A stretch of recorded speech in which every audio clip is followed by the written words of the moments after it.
Walter E. Williams, Thomas Sowell, all those were okay. Yes. Those were all okay. Well, because they align themselves with that thinking. With that thinking, Correct. and there's a certain proximity to whiteness, Yeah. which is a term that I often use, that Yes. they align themselves with, to where they're not considered like the regular blacks. Correct. They're the exceptions. Yeah, they're different. I remember saying out loud, slavery wasn't bad. They were taught the Bible. They were taught Christianity. So it wasn't bad. I said those words out of my mouth. Because you were taught that. I was taught that. Started prioritizing meaningful conversations and asking why. And met and encountered people that cared enough about me to be like, hey, that's not right. You're saying something stupid and you need to stop. And I'm going to help you Right. by understanding.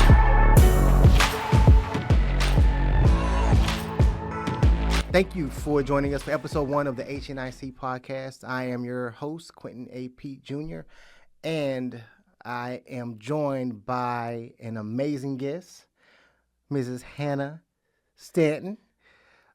We have an amazing episode today. Episode 1 is going to be geared towards the very first premise of the podcast, which is the elevation of Black thought. Now, I know you say, but you got a white woman here. So what exactly is the elevation of Black thought? As I always say, you cannot truly elevate your thought if you don't have a full understanding of where you're coming from. And so today's episode is going to be titled From Willfully Ignorant to Awakened Ally, a conversation about race and politics in this not quite United States of America. And who better to have that conversation with than my dear friend Hannah Stanton, who I've seen evolve over the last few years from a libertarian, Republican, willfully ignorant, to now she is going to war with folks on Instagram as an ally for all things democracy of this nation, for Black folks, for those within the LGBTQI, for human decency, for those that have been that are victims of sexual assault, you name it. And it's been amazing to see. And so we're going to have a conversation today about what triggered that. You know, what triggered the evolution, what triggered the transformation, and looking forward to the conversation. So thank you for joining us today. Thank you for having me. I didn't know you were junior. Yes, I'm a junior. I love that introduction of yourself. I've never known that. I've known you for so many years. Your family has been to me just instrumental, and you created an environment for me to be able to ask questions, even hard ones sometimes, right? That might make you uncomfortable, but you've always appreciated me asking. Yep. So Absolutely. I was so excited to come here and discuss that. Yes, I once was willfully ignorant, and now am an ally. Thank you. Well, with that being said, let's jump right into Let's do it. Tell us about your upbringing in small town Texas. Yes, small town Texas. It's like the first opening of like a Lifetime movie. So I did grow up in small town Texas. My parents were divorced early on, but I have an amazing stepmom, and she expanded my sibling count by 3. So I have 3 brothers and 1 sister. We were a very traditional family. My dad went to work every day. My stepmom stayed home and took care of the kids. We had dinner around the table, real meat and potatoes type of family. And I grew up in a very loving home, supportive. They were clear about how they were proud of me and wanted me to do better. And I mean, I never was fearful or there wasn't chaos. Very open to say that was a privileged home. I didn't understand that just having like loving parents is a privilege, but it totally is. So I feel like I was a normal just kid, right? Hung out with my friends, played sports in school, got in a little bit of trouble, just that kind of thing. But right. I feel like if you looked up small town Texas girl, it'd be me. Yeah. Brown hair, brown eyes. Like that's like just like, isn't there a song about that? Yeah. So there you go. That was my upbringing. Really traditional, really conservative, evangelical. Gotcha. I think that's going to be a key term here as we go on. Yeah. And I completely agree with that. And this is Texas. It is. Right. And so, which it's funny because, that term didn't become such a hot button item, for me at least, until I got involved in politics and I understood what that was. I grew up, I think I've told you this before, I actually grew up Catholic. The majority of my family is from Louisiana. And a lot of the folks from specifically Southwest Louisiana that were black, particularly those that came from certain areas. Obviously, Louisiana it's a French. Mm-hmm. It was purchased by the French, and so as a result, the French was a Catholic nation. Mm-hmm. And so I remember I would tell people, like, really, but you're black. Why are you Catholic? And I'm like, a lot of us are Catholic, and so I grew up that way until I went to college, and then I transitioned over into Baptist. And then non-denominational, but the evangelical reference stood out more so from a political standpoint once I really got engaged in politics back in 2008, where to me it stood for white. Yep. That was my understanding of evangelical, is that it was white Christianity. Yes. Now, don't get me wrong. We always say it's a well-known statement that the most divisive day in America is Sunday, because most of us worship with those that look like us. Yep. So with that being said, you talked about meat and potatoes and eating dinners, Sunday day, sitting around the table. So, how was race and politics discussed around that particular kitchen table? Was it discussed? Because politics wasn't discussed in my household. I think that's an important delineation, right? What and how things were discussed is, part of who I am, part of who you are. Mm-hmm. We did talk about politics and race around the kitchen table, not in a way that it was like, okay, kids, tell me like what you think or what you feel or what you learned today. It was more like, I'll use the Clarence Thomas, Anita Hill example. Okay. Honestly, I didn't even revisit that time. Like, I don't know. I think when you're a kid and you're just living and you're like wondering when you can just get up from the dinner table and go do whatever you want, you're not thinking and you're not aware. You're just a kid. It really wasn't until former President Biden was running, and he had people that weren't fans of his, right? And they brought up his role in really persecuting Anita Hill during that hearing. And so that triggered me. Okay. I was like, where do I know this from? Where have I heard this from? Because I think Clarence Thomas is just probably one of the worst people in the world. On Earth. On Earth. Just in the world. So I'm like, surely I wasn't like reading or studying about him. Yeah. This is 92, right? Yeah. So 92, then I had to like soul search. And I was like, that's it. Mm-hmm. Open conversation around the dinner table about what a terrible person Anita Hill was and how she was trying to ruin his career. Wow. Okay. Harmful and damaging, right? Yeah. I know that my dad's intent was not to be like harmful and damaging to my daughters or my family in general. I think that's truly what he thought. Mm-hmm. Clarence Thomas was elevated because of his conservative evangelical, which I know you mean mostly white, but that label is for him as well. Well, but yeah, so, absolutely.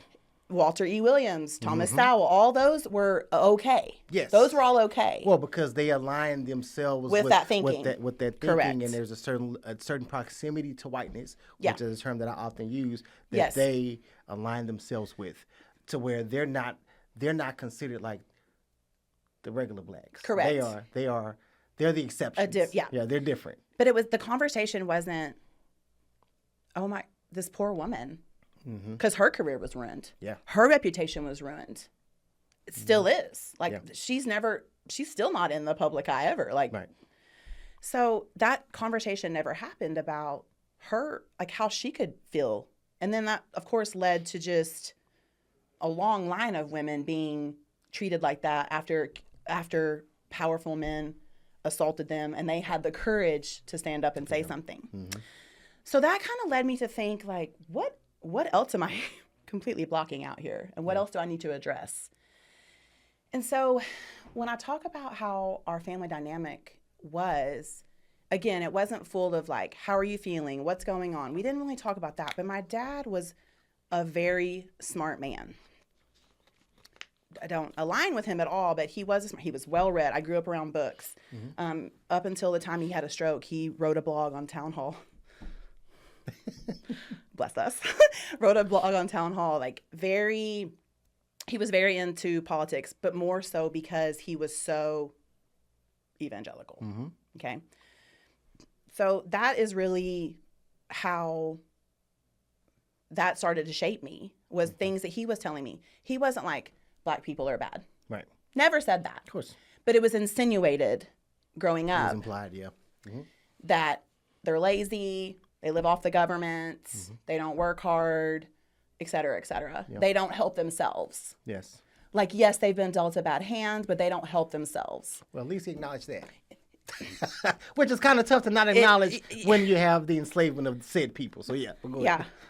Thank you for that. Remember how you said he at least acknowledged that, because what I'm next is really where it landed me in therapy. Okay. And I'm going to try not to get emotional. Okay. Yeah. So, really what started like my journey about like, I need to look at myself and like self-reflect and be aware of what's going on and who I am and how I am fitting into all this. Man, I wish I still knew her name, but it was my 5th grade teacher. Okay. No, not 5th grade, 6th grade, because I was homeschooled my 5th grade year. That's another episode. That's another episode. More tissues. So my 6th grade year, I was sitting in the class, and we were talking about history. Thank you. And I remember saying out loud, slavery wasn't bad. They were taught the Bible. They were taught Christianity. So it wasn't bad. I said those words out of my mouth. Because you were taught that. I was taught that. Yeah. And my teacher, like, I really wish I knew her name. She was like, oh, no. Like, yes. No. Your teacher said that. Yeah, she was like, oh, no. Like the chief on Brooklyn Nine-Nine. Oh. And I remember thinking, like, this lady what is wrong with her? Yeah. Because that is what we were taught. Yeah. And that is not right. Yeah. Now, and I think a lot of people were taught that. Now, I'm going to ask you to stop right there, because now we're at a full circle moment where the state of Florida is actually teaching. Correct. That, so when we look at all of these changes to educational curriculum across the U.S., you have states that are pushing that type of ideology where it's teaching that slavery was not bad. Because they were taught Christianity. Because they were taught, in an actual, there was a slave Bible, which was different than the regular Bible, because it took out a lot of the elements about the slave revolt in the Bible and things like that. But when you're trying to soften the image, which is just crazy to me, and that's why there's such pushback when it comes to like. And before I say this, I just want to reiterate that critical race theory is a graduate level course taught in law school. There is no such thing as any aspect of CRT being taught in any K through 12 curriculum anywhere in the United States of America. But what's been happening is that it has turned into this catch-all summarization of all things aimed at teaching a more truthful understanding of the role that Black culture and Black people have had in the history of America. And so and for some reason, you see this push to quite literally whitewash certain aspects. Yes. So when you say slave, they were indentured servants, or you state like DeSantis that they learn job skills. What? They learn job skills as an enslaved individual, which ultimately was beneficial to them. And that mindset, you're teaching that. This is why you continue the process, right? It's a cyclical process that will never change. if you're teaching people that. So I'm gonna let you go. I apologize. I just wanted to talk about how you're talking about you making this statement when you were in sixth grade. Sixth grade. So this is 1992, 91. Yeah. This is 35 years ago, and now it's a full circle moment in 2020. Well, this was initially proposed in 2022, 2023 in the state of Florida, but we're talking 30 years later, and we're doing the same thing. Yep. So go ahead. I'm sorry. No, I feel like this is what this is going to be about. That understand, and I've talked to my sister about it because my sister's a huge ally too. Mm-hmm.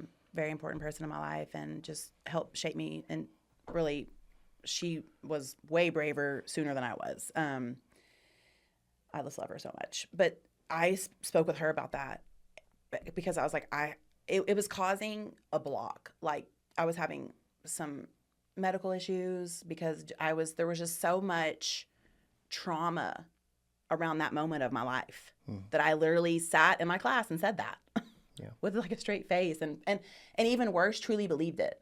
Yeah.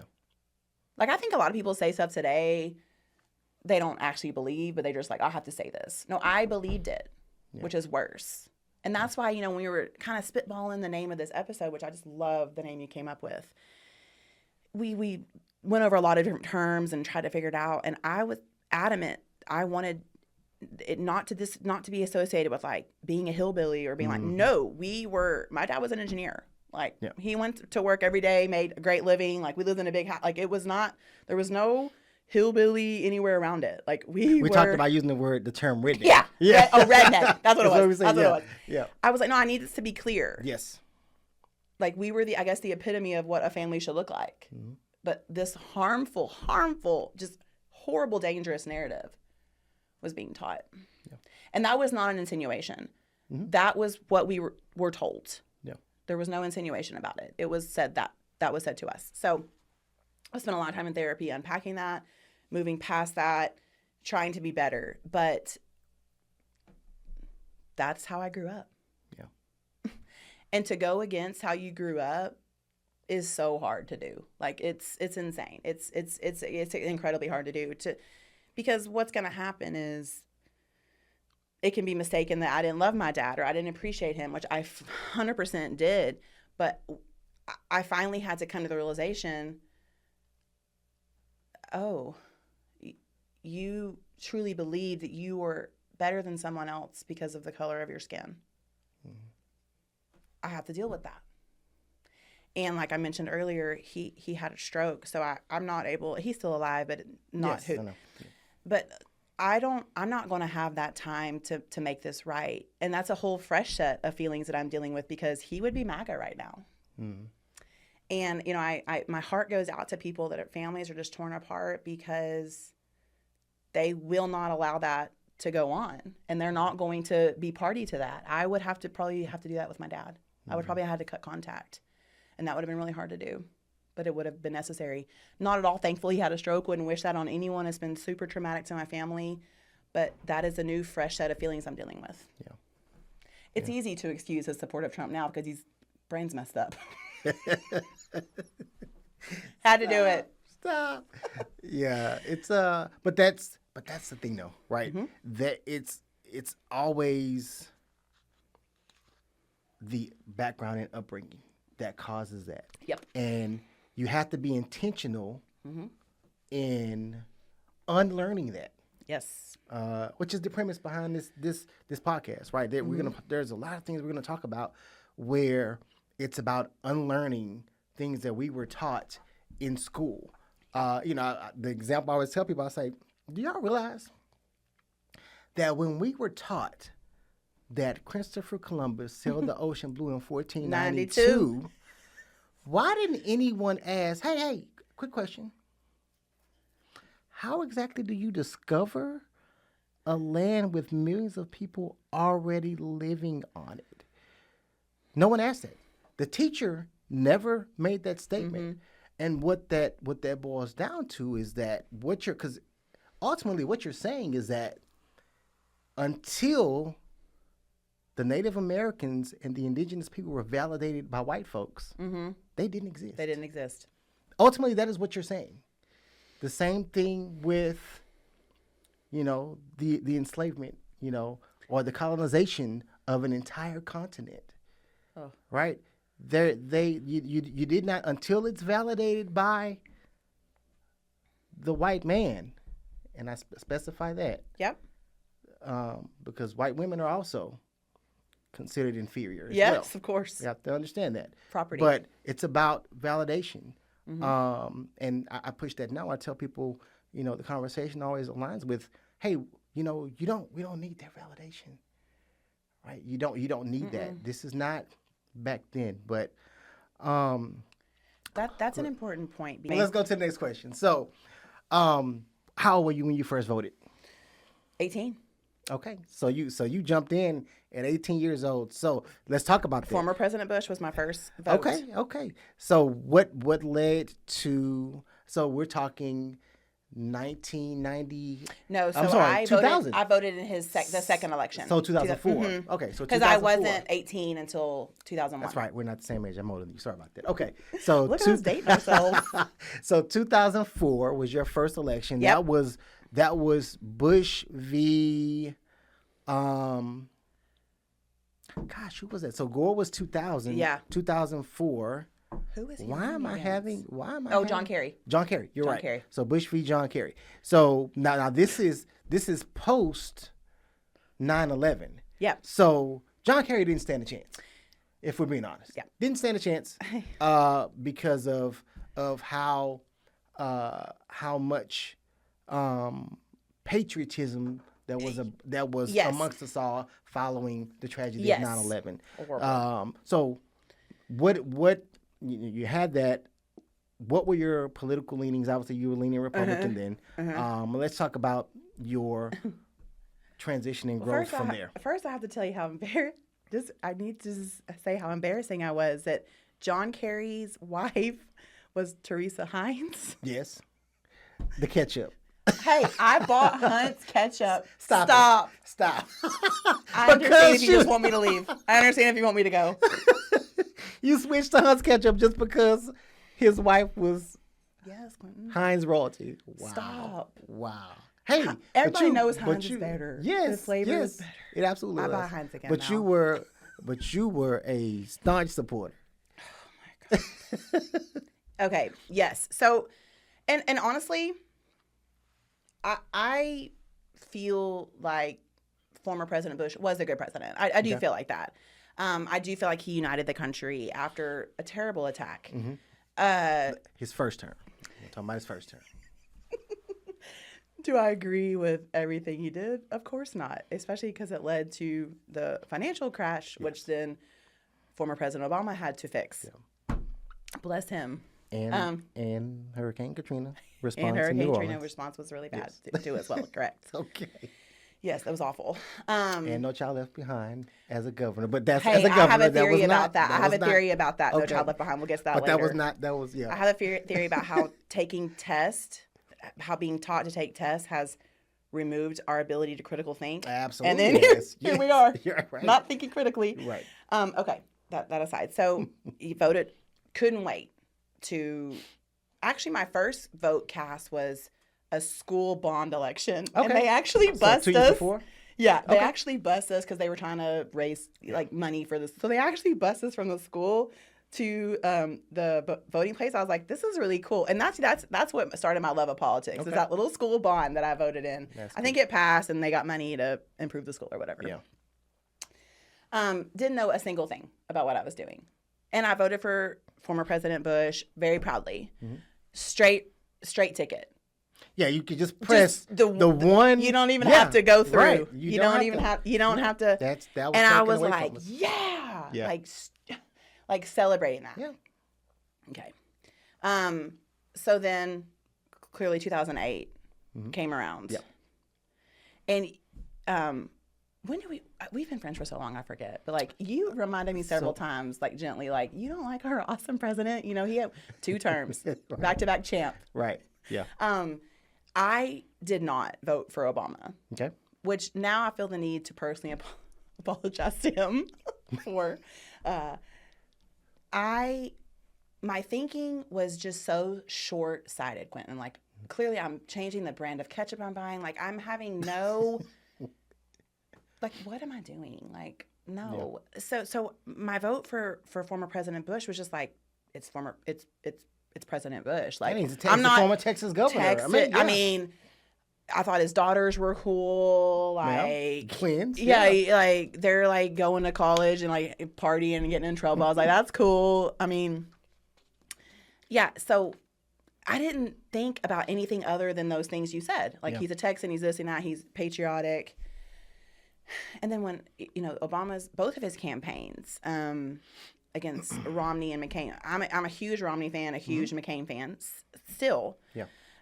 Again, don't necessarily agree with either one of them on everything, but I do appreciate how decent Mitt Romney never backed down, and he was like, "This is not okay." Yep. And McCain didn't either.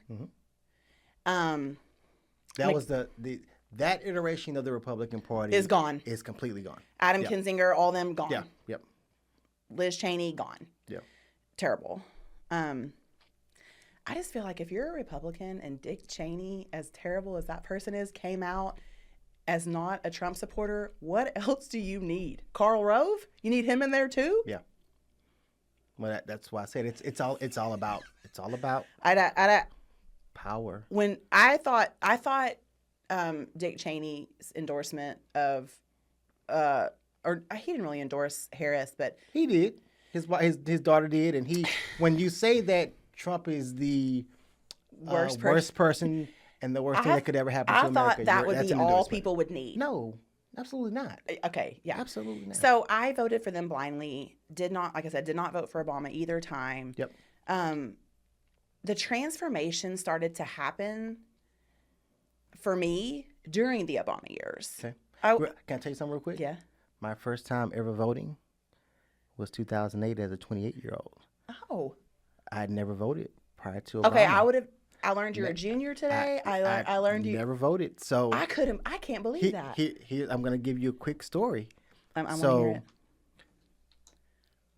And this is the problem that I have with the Democratic Party today. I'm a blue blood Democrat, right? But President Obama inspired me to get into politics. To do something. Just learn. I never gave two shits about politics. But he was motivational. Why? But you know why? Because my thought process, like I'm sure a lot of people, is that I live in a red state. It's not going to matter. My vote does not matter. And that's the ignorance that I had because I didn't think about state. Well, it was state. Well, no. It was reality-based ignorance, though. That was the reality. Well, no, it wasn't because that means I didn't consider local elections. That's true. Okay, that's I didn't consider state elections. Yep. My only consideration is the presidential election every 4 years. That's my ignorance, not understanding the role that my city council plays more in my life than that, or the role that my my school board has for my children, right? Granted, this is 2008, so actually Connor hadn't been born. He was just born, not in school age, but still, right? Yeah, so you're still thinking about him. My thing is that, and that's the mindset when I talk about the ignorance that we all have. Yes. I mean, it's a lot of that is tied to that, not understanding the importance of the vote within your community. Correct. And so what President Obama did was that I saw this black dude on TV running for president. First of all, he's a beige black dude. So he's I always tell people there's certain traits that you have to run. There's Kamala Harris. Yeah. She is beige, right? As many times as we've seen Morgan Freeman play president in this nation, I'm sorry, this nation, I can't say this nation is really going to push for a chocolate black man. He is a good president. But he is a good president. Golly, he's good. He is. And the brother that used to be the All-State guy, he was the president in 24. Yeah. Same thing. And Jamie Foxx, you know what, we mentioned all these chocolate dark-skinned brothers that play president, but in reality, America would not vote for them. No. You have to be of a different complexion, and that's colorism 101 in the black community. I'm laughing at that. But anyway, going back to what I was saying is that I saw President Obama on TV. I first saw him in 2004 when he spoke at the Democratic National Convention with the Bush v. Kerry. The charisma. And I was like, the charisma. Wow. But again, my thought, and I'm going back, thinking to myself, I still remember the 1988 presidential campaign with Michael Dukakis and George Bush Senior. HW. Or HW. Yep. That Jesse Jackson ran as a Democratic primary during that election. So I remember that as an 8-year-old. I remember seeing that on TV. Yeah. But, and again, I wasn't into politics, and I thought, ain't no way in hell this Jesse Jackson finna win the primary for the Democratic Party as an 8-year-old, right? Yeah. But fast forward, I see, and prior to that, from 88 to when President Obama ran, obviously you didn't have any serious contenders that were black men. No. And for those who are not, I'm intentional with the words I use. If you've listened to episode 0, I'll give a background of why I use the term black and not African American. Okay. So you'll always hear me, there's a differentiation there for me. To me, Republicans use African American. Black folks that are very proud of being black use black. There's something there. But if you listen to episode Z, if you listen to the introductory episode of the podcast, you will understand my usage of that. Very important. But President Obama inspired me to actually first learn about politics. It wasn't about, well, most black folks vote for Democrats, so I guess I got to vote Democrat. It wasn't that for me. It was, let me educate myself on the issues. Let me educate myself on why this person has this stance and this person has this stance and what is going to benefit my community the most. Not necessarily me, but what's going to benefit me, but more importantly, my community the most. And so after doing my research, studying the platforms of John McCain, studying the platforms of Barack Obama, I decided to go with Barack Obama. Now, obviously, I was leaning Democrat because I had some idea. Because I wasn't a fan of George Bush as when he, especially his second term, again, you heard me mention earlier, with the treatment of the response to Hurricane Katrina, with the fact that we immediately went to war against someone who didn't even attack us. We went to war against Iraq when the majority of those that were a part of the 9/11 terrorists were from Saudi Arabia, which is an ally of ours, but that's a completely different story. I'm not going to jump on that tangent. That inspired me to get out and learn and then get out and vote. So much so, that I wanted to volunteer and all that good stuff. Yes, and grassroots. So, yeah. And so that's where we're at. So I'll stop there, but I just want to let you know I did not get inspired and motivated and engaged in politics until 2008. Now, after that, the floodgates were open. Downhill. The floodgates were open at that point. Then I really started, doing my research and going from there. But because you were inspired, how many other people did that inspire? Lots. I've personally been inspired by you. And you said it. It wasn't, oh, I'm a black man. Oh, I need to vote Democratic. You researched and you figured it out. Yeah. I think that's so important.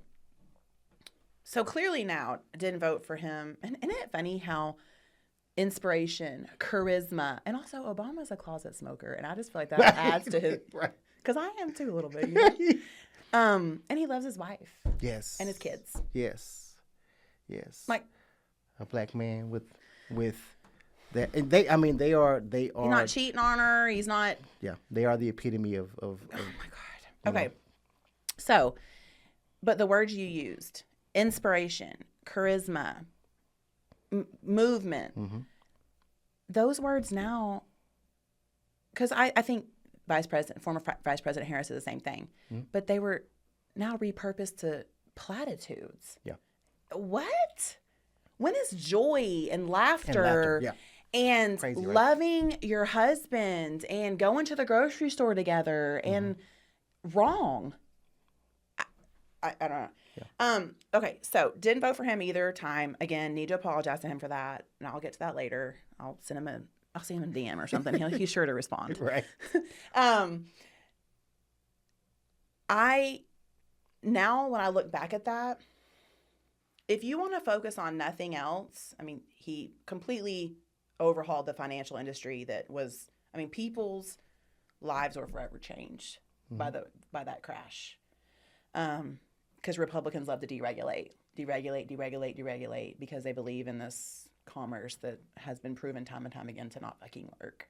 Now, let me make a correction, because one thing people will know about this podcast is that I'm really big on fact checking and making sure we're giving accurate info, because I love to debate, as everyone knows, following social media. Oh, I don't want to be saying the wrong thing.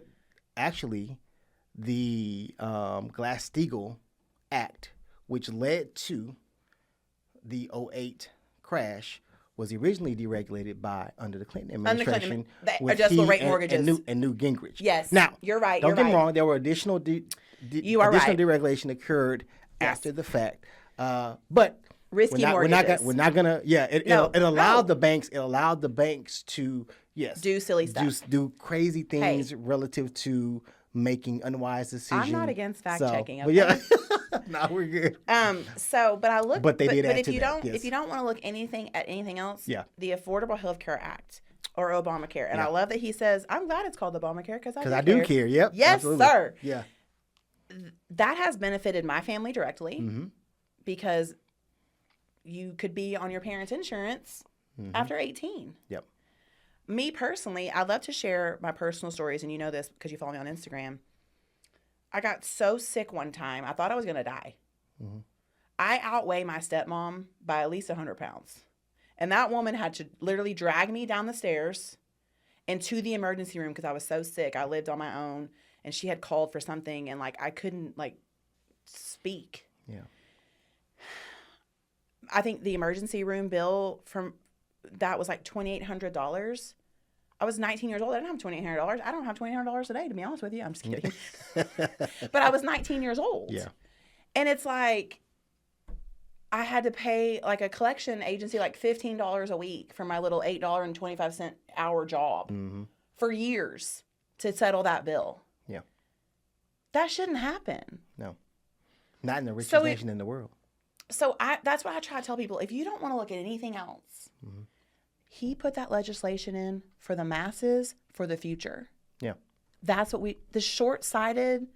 And that was a compromise. Yes. That legislation was compromised because I didn't think it went far enough. Pre-existing conditions? Yeah. Yeah.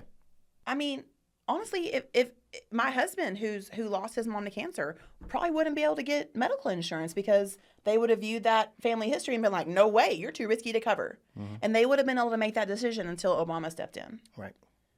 Very important. So that's what I try to tell people is the legislation that former presidents put into place are so important. And it's not about their 4 years or, to your point, just vote in the presidential election. You have to have your state, because I think people don't understand that, and I hope you cover that, how the government works. Yeah. It's probably a multi-part series. Yeah, it absolutely is. Your state senator and your state representative are very important too. Absolutely. So I love that you said that. But yeah. So I feel like I need to apologize to him. And I think that we want to talk about, did I support Hillary? So we that's what I was going to ask. So we know about 08, 12, you didn't support President Obama. Then 16 comes around. Oh, God. This is when you and I started having some in-depth conversations politically. We did. Right. By this time, we'd known each other for about 6-7 years. And it was okay to do it. And again, one thing I always pride myself on, I toot my own horn here, is that I want you to do I can have civil dialogue and discussions with folks without getting overly emotional. And it's, for me, it's all about, again, I'm asking why. We don't ask why enough in this country. We don't. We just assume, or we make an opinion based on our willful ignorance, or based on some meme or some TikTok or some tech bro or whatever, instead of asking why. And so we were asking each other and having conversations way back in 2016, and I asked you, why are you supporting a third party that is a vote for Trump? Why don't you like Hillary? What did she do to you? Nothing. And you said she didn't do anything to me. First of all, I do feel like we need to spend a little bit of time on Gary Johnson's slogan, which was "Feel the Johnson." Feel the Johnson. Feel the Johnson. Not a reason to vote for him, and that is not why I voted for him, just to be clear. So let me talk about my gal Hillary first. All right. It was not her emails. I work in technology. That server was not problematic. Okay. Correct. Let's everyone just stop. Yep. Everyone stop.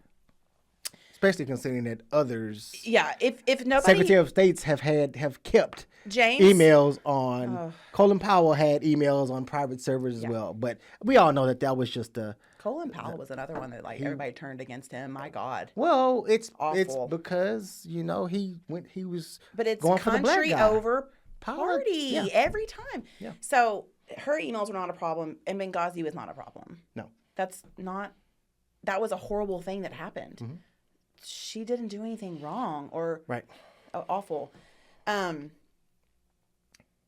nothing to do. I think that the things that she had to suffer through about her husband's affair a long time ago was incredibly indicative of how things are today, where we're talking about how women get ahead by performing sexual favors, or they're, it's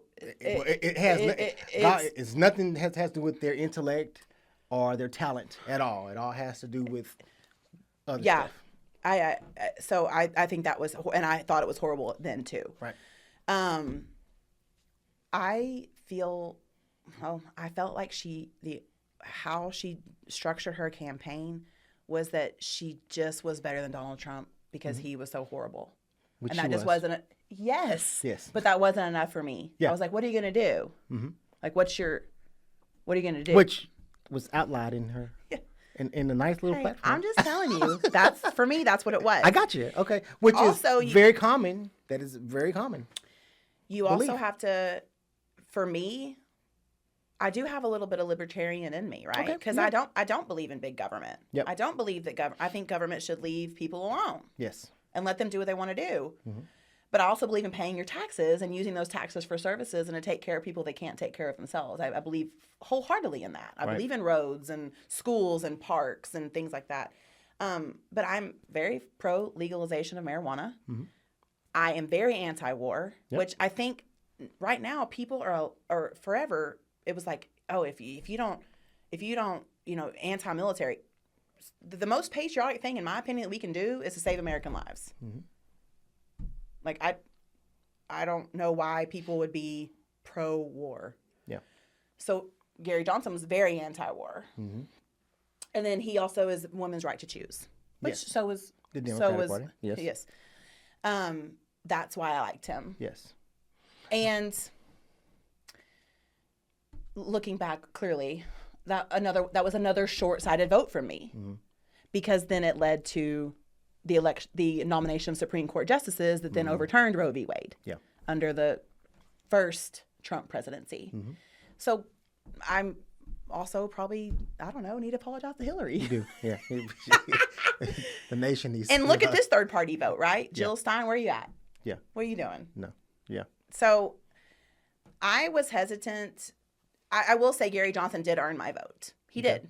Yes. His platform earned my vote. I didn't vote stupidly or just like, oh, I don't like Hillary. It was never going to be Trump. Like, I'm J.D. Vance. I'm a never Trump guy.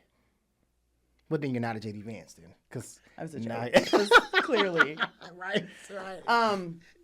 So looking back, that was an extremely short-sighted, even though it was researched. It was extremely short-sighted. You had and it's horrible. A good reason for their support. You just didn't have a good reason for the vote, knowing that no third party candidate is ever going to. Yeah, it's a vote for third party, or a non-vote is a vote for Trump.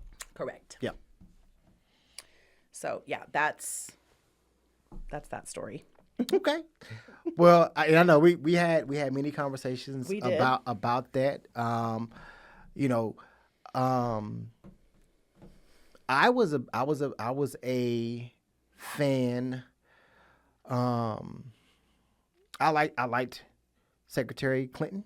I liked Bernie Sanders. I think the issue with Bernie Sanders is the ignorance of Americans. Oh. So socialism. They have no idea what socialism is. And when I tell them the example you just gave, I said, "Hey, does your kid go to public schools?" Yeah. That's socialism, right? Do you drive on the roads? Does your kid use the bus? Do you use highways? I just really going can't going with down that it. And whole so argument. I used to do it too. and then I've talked to you. They're like, well, it's just too much. It's too far to the left. I said, so forgive me for understanding that extreme left means Medicare for all, Education free for all. community college. It means making sure that you have Head Start, those kind of things. That's extreme left. Versus the extreme right means that you are pro-Nazi, you are anti-women's rights. Yep. It's just, and I'm like that. Those are two extremes. That there's a huge difference there, Huge. right? And so, but anyway, going back to what we were saying in regards to the transition there. So you voted for Johnson. Obviously, we had what we have here. So, when did the transition from Johnson to where you are now? What triggered that? Great question. And how has that changed your family relationships, your friendships, as well? Okay.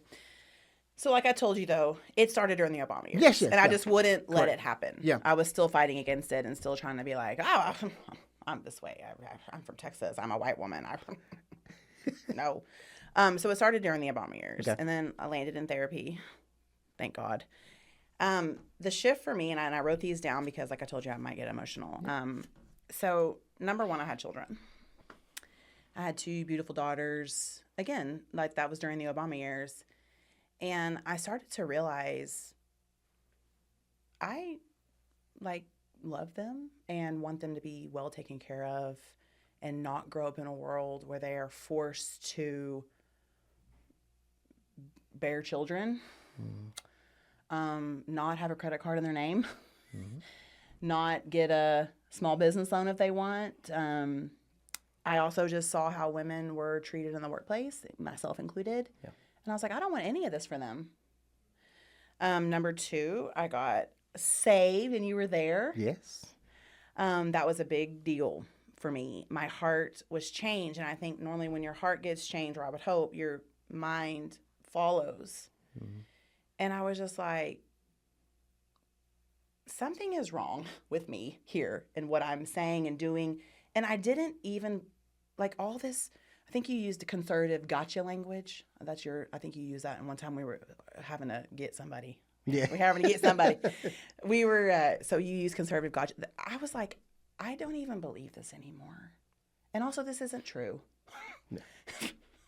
Because I just was like, it doesn't align with my heart and mind anymore. Yeah. The third one is I stopped feeling like my sexual assault was my fault. And I finally started to embrace, actually I did nothing wrong. Yeah. I'm just viewed as like men can help themselves to my body. Yeah. And that's wrong. Yeah. I also experienced firsthand the foster care and adoption. It's very important to my family. And experienced adoption and foster care. And the whole Republican mantra of bootstraps, pull yourself up by your bootstraps, doesn't exist for some kids. Right. Okay. And I saw that happen in real time. And I started learning about that. And then lastly, started prioritizing meaningful conversations and asking why. Yeah. And met and encountered people that cared enough about me to be like, hey, that's not right. You're saying something stupid and you need to stop. And I'm going to help you right. by understanding. You know, the great thing about corporate America is you are introduced to so many different people. When there is diversity, equity and inclusion efforts made to you are introduced to so many different people. Absolutely. And they are ready and willing to share their story and help you understand. And I started meeting people that I was like, okay, I had the completely wrong idea here. And that's what changed my ideology. And I cannot thank those people that took the time out of their day to help me understand enough. Yeah. It has impacted my relationships greatly. Yeah. Strengthened it with some people, right? Because they were like, finally, Yeah. you're not a dickhead anymore. We can talk to you now. Right. And then others completely turned. Cut off. Correct. And also accused of, well, they're saved too, and they don't think like this. Mm-hmm. So I'm a poser. I'm fake. Mm-hmm.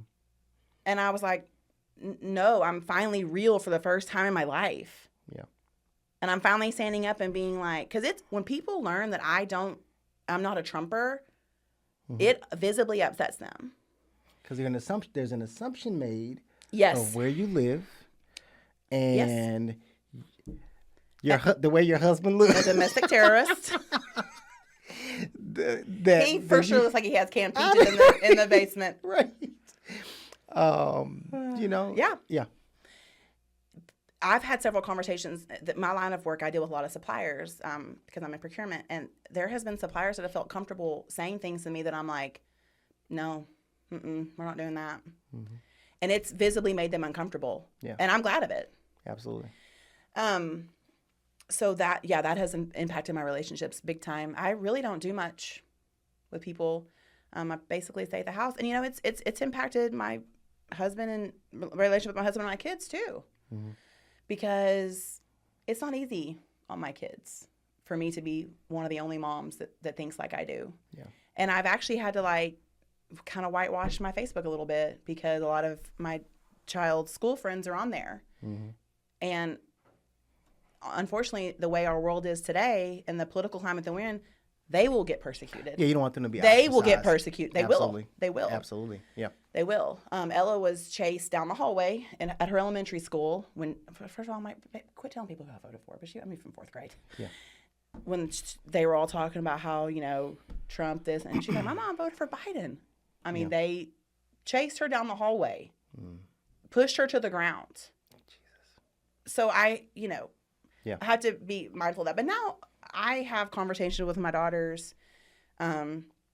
I don't tell them what to think or how to think, but I do try to add perspective, especially right now.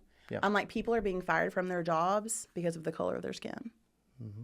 I'm looking at you, CQ. I'm looking at you, CQ. You were the right man for the job, and you were fired because of the color of your skin. Mm-hmm.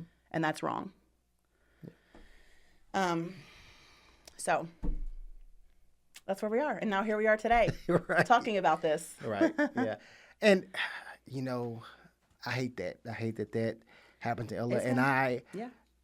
It's not uncommon for the area that we live. There's a reason that we moved from Burleson to Mansfield because we experienced similar incidents. An incident where a kid told Connor that they wanted to kill President Obama. Think about that. And they go now. Again, this goes back to, as you said, how you're raised. Right? You talked about how you were taught one thing and raised one belief relative to the enslavement of Black people and how it was okay because they were taught the Bible. These are things that are taught at home. And kids aren't born racist. They're not born being bigots. They're not born being homophobic, or they're not born. They're not born that way. They're taught. Mm-hmm. These things are taught, and so that is the premise behind these conversations. Mm-hmm. Whether I'm having it in front of a camera on a podcast or I'm having it on the soccer field with the parents that we know, because Absolutely. As you know, club soccer is not the most diverse sport. So I've had some great, and the good thing is that there's been some great people that I know that are Trump supporters that I've had some very good conversations with. Yep. Now, and this will probably be an episode in the future. One of the things I always say is that I do have to question how much space I want to allow my child to interact and engage outside of my presence with. So, for instance, going to certain people's homes when we're not there. Now, I get It's been it. a tough one. You know, I because again, I don't know I don't know how they would treat my child. And here's the thing I always tell people is that more times than not, I'm considered the exception. Well, you know, Quentin's black, but he's not black. You know, what does that mean? Right. You know, well, what I tell you what it means is because of, you know, my background in banking and finance, you know, serving on various boards of directors, the way that I speak. What are they? These are things where when they will say, "Well, no, but I'm not like you, Quentin." No. And we'll have and I have to tell them, No, like me. No. The vast majority of black people that I know are like me. It's that, you know. but it's that no. So no. Right. It's when you correct, that makes people uncomfortable. Right. Absolutely. Because it shatters the facade. Absolutely. And so those are tough conversations. And those are conversations that we've had with the kids. Yeah. When I will tell them, hey, so yeah, I saw that Trump flag at their house. So shirt, I don't hat. necessarily know, you know, and they understand that because we've had good conversations, and I get it. They may think that my son and my daughter and us that we are the exception, but we're not. No, we're not the exception. no. No. And so for me, it's always an underlying belief that person has a little bit of bigotry and racism in their heart. It wasn't enough to say no. Absolutely. It wasn't enough for them. It wasn't enough. Like what's the line? What's the line? It's so Yeah, clearly it wasn't sexual assaulting women. No. And bragging about it. It wasn't bragging about walking backstage at the Miss USA pageants to watch people undress. It wasn't grabbing them. Saying that your own daughter, you would be dating your own daughter if she wasn't your daughter. It wasn't that. Cheating on your wife. It wasn't cheating on your wife and having multiple baby mamas. I always, and the funny thing, I forgot which comedian said this. He said Trump is the epitome of what y'all thought a black president would be, with the multiple baby mamas, the inability to speak in an articulate manner, the lack of Isaac Neutron. That's the you know, and so that's the funny thing. Mice. But my thing is that I have to question that. Yep. Because again, it's where's the line? Where's the line? And we don't know where that is. So yeah. Well, to wrap this all up in a nice little bow, as I've told everyone, you know, you're great on Instagram. So before we go, tell everyone what your Instagram handle is. You know, it's not public. It's not public. I feel like, well, never mind. Don't tell everyone what your Instagram handle is. I'm struggling with it's Han, HANGRACSTAN 83. So my name is Hannah Gray Stanton. It's Han Gray Stan 83. Okay. The reason it's not public is because I'm so vocal, and and a lot of my daughter's friends request to follow me, and I'm like, no. Right. So you can request to follow Hannah, and she may or may not accept, but you do have it from there. Okay. So what's next? What is next for? I'm going to continue to read and learn and be open and have conversations and ask why. Yeah. I'm going to continue to speak out against anything I don't agree with, whether that's coming from Biden or the left or the right, Harris, or it don't matter. Yeah. I'm going to continue to do that. I'm going to continue to love and be kind, and be a safe space for anyone that needs it. All right. Well, as always, it's always a pleasure talking to you. It was great today. Thank you. Thank you for being my very first guest for episode 1. Thank you for asking me. Oh, absolutely. Please make sure that you subscribe, yes. like, share, follow us on all social media as well. And thank y'all for joining. Thank you so much.